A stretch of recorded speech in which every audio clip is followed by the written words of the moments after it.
Ja, jeg kan lige rendere det.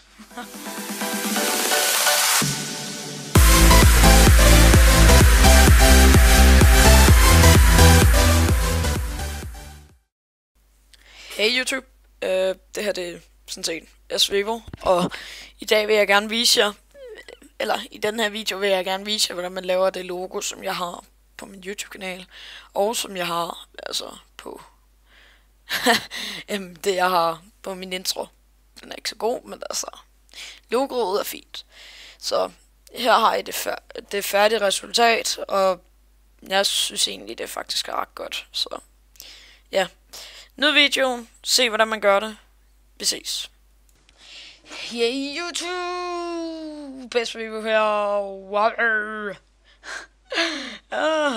Ja, men jeg er simpelthen i gang med at lave logoet til min intro. Eller den der er min intro og min logo. Så bliver den her igen, sådan så. Ja, nå, ja. Det er jo de, jeg har lavet den om rigtig mange gange nu, så ja. Ja, jeg glemte lige nogle ting. Ja. Det første I gør, det er at putte jeres logo ind. Jeg valgte bare et X, fordi det var bare mere ting, det kan man bruge. Men ja, så tog jeg bare et X, så der kommer et download ned i description, hvis I vil have det. Selvom jeg nok ikke tror, I vil have det. Så det I gør, det tror jeg skriver 6 plus, eller Z plus Z, hvad I nu vil kalde det. Lukker den til, ved at skrive 0. Så, vent. Den der, den skal være på 16. Altså cap segment. Og height segment skal være 6. Nej, 4. Det gør den så. Og så, det I gør, det er tryk der. Tryk C. Kommer der sådan nogle blå nogen? Det er et godt tegn. Ja. Og lad trykke U en gang. U en gang. Og så trykker jeg L. Ja. Nå, det I gør nu, det er hold shift ned. Trykker på en. De sådan cirka. Bliver lidt anderledes som min, men det er lige meget. Faktisk vil jeg gerne have den. Hvis vi nu gør sådan. Sådan. Så. Det I gør nu, det er højreklikker. Så er det, der hedder Extrude. Og så hvis I tager mod højre, kommer de længere ud. Hvis man tager mod venstre, kommer de længere ind. Og jeg vælger så i den her video at tage dem lidt længere ud, men ikke så meget. Kommer lige herover til at lige være lidt mere. Der. Det er godt. Det er et godt sted her. Okay. Så det I nu gør, det I trykker U og så L igen. Det er bare for at refresh den. Så det I gør nu, det er bare at trykke på en af dem. I trykker bare på sådan her. Sådan her. Det er bare sådan.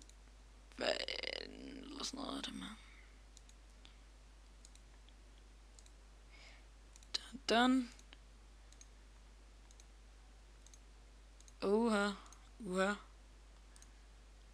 Og hvis I rammer ved siden af, så skal I gøre det hele forfra igen. I trykker bare på venstre klik, så forsvinder de. Så det I gør nu, det er højreklik. Tager den der hedder Matrix Extrude. I trykker ikke på noget andet end sådan herude. Så kan I så vælge at gå i Sentry Mode, eller I kan bare vælge at gå sådan lidt skjuling. Jeg tror jeg valgte i min video sådan der. Nå, mindre. Vent, Ctrl Z. Jeg tror jeg valgte at have min lidt ud af, men ikke så meget. Bare lige omkring der. Så tager man og putter sit logo lidt længere ud. Som I kan se, så ser det allerede ret nice ud. Men man kan altid lige putte nogle ekstra detaljer på, ved at gå ind i Tube. Og jeg siger ja. Vel. Bam, bam. Man højreklik, og så kan man sige, at de skal være også matrix execute. Og tage dem ud. Sådan, så de sådan ligesom går en lille bit smule, så får man sådan en logo. Men det er jo op til en selv, og det vælger man jo helt selv. Så kan man få sådan en overdrevet logo. Så først ret sejt ud. Jeg sender det her logo til en eller anden. Nå.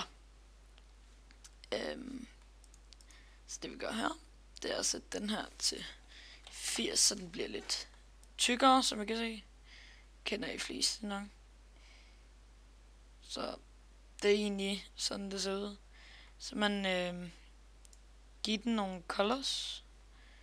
Men nu vælger jeg at sige, at det skal være nogle bestemte colors. Så kan man lige sige, et eller andet skal være en bestemt farve, skal man sige. Alle dem her.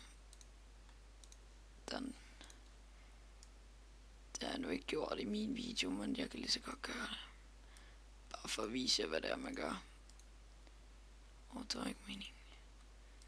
Dammit, nu skal jeg gøre det hele om. Det er det, jeg snakkede om, at man skulle gøre det hele om, hvis man trykker på noget forkert.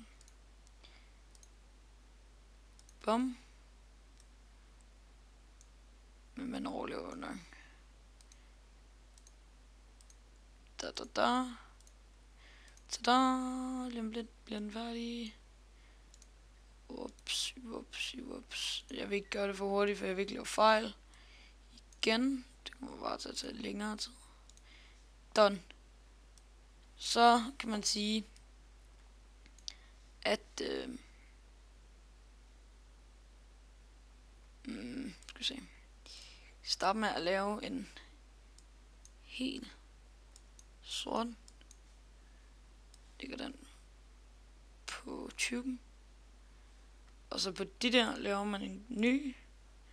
Man siger, den har en rød farve. Og den skal også glow lidt, men ikke så meget.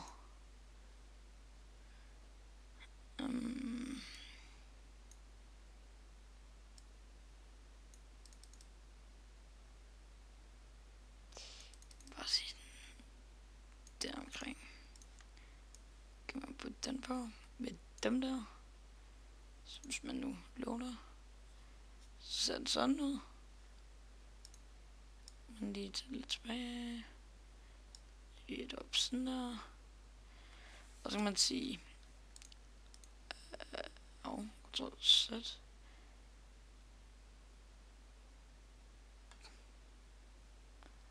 Hvordan vælger den hele farve?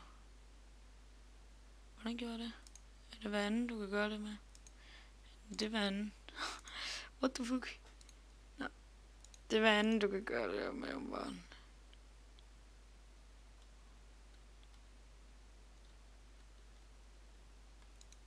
Nå.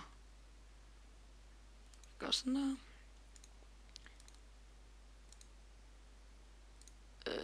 Jeg havde vist også gjort det her på min, så I kommer nok til at se, at jeg havde gjort. Det kommer til at ligne lidt det samme.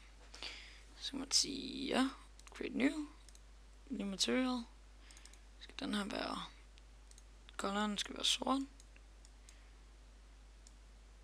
Og den skal glow. Og så gør den sådan.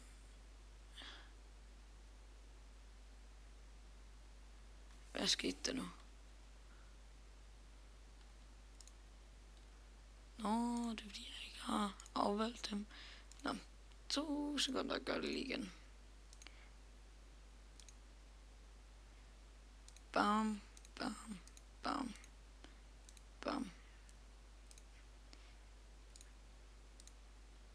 Jeg skulle lige have afvalgt dem der.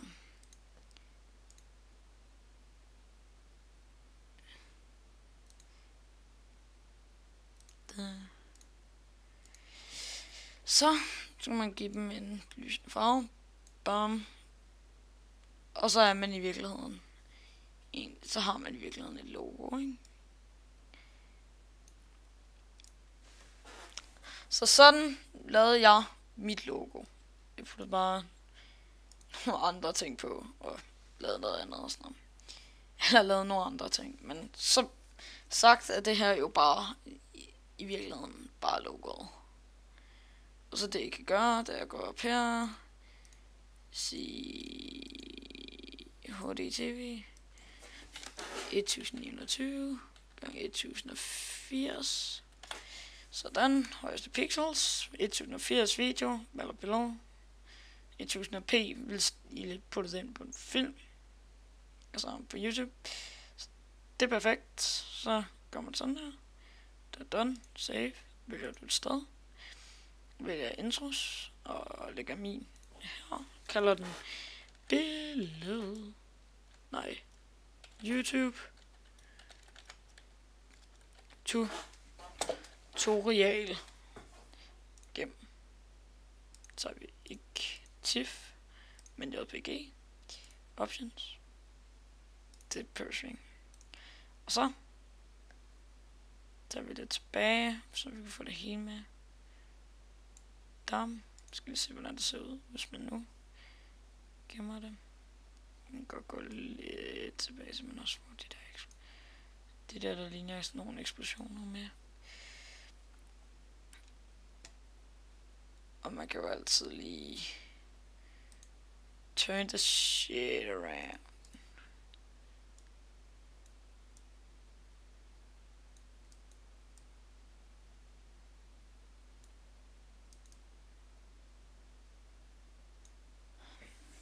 Okay, det ser ikke godt ud.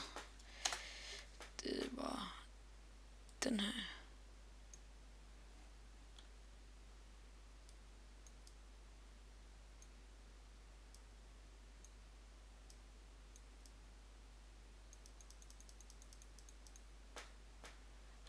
Så tager vi den her. Og siger 5 minus 25.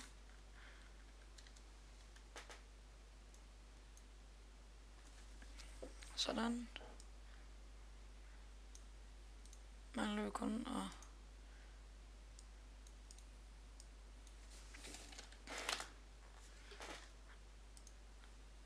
bam, move. Og så kan man lige tage den lidt nedfra, sådan der. Og så kan man ellers bare gøre med den, hvad man har lyst til. Det er faktisk ret sick, det her. Så det er faktisk ret cool ud. Så det er bare i virkeligheden det. Lige til genovervejelse, om jeg putter den her i description, for den er fucking nice. Ja. Men ja, det er sådan man laver et logo. Tak fordi I så med. Det er det. Og så kan I se, hvordan det ser ud at rendere. Ja, det var hyggeligt. Vi ses. Og tak fordi I så med. Det her, det var SVO. Rawr.